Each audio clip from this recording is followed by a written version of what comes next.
puso siya. So ayan po, nilagay na po yung bayabas.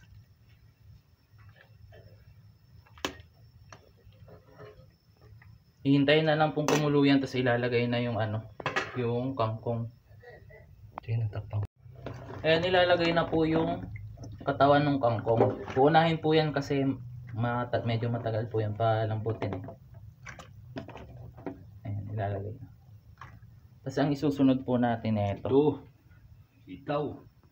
Ito daw po pala yung sitaw. Tapos sunod etong dahon ng kangkong.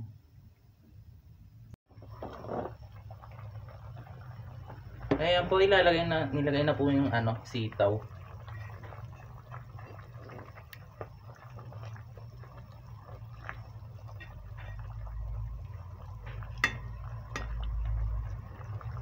Dito okra. Ayan, susunod po niyan okra.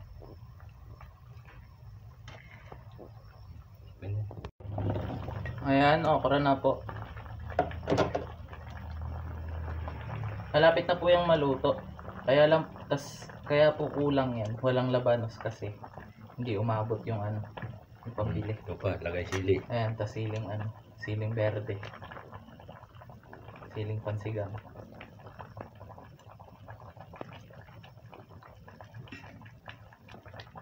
Lagay na rin. Yung mga tangkay din kasi ito. Bigas din ito.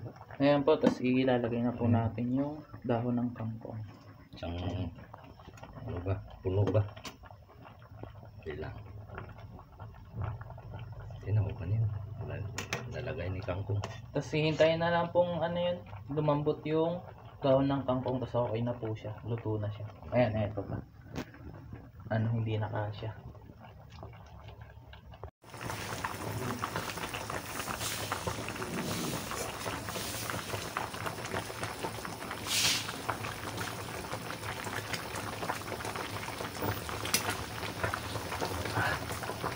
Masarap yung lamog ano po kasi ang kangkong.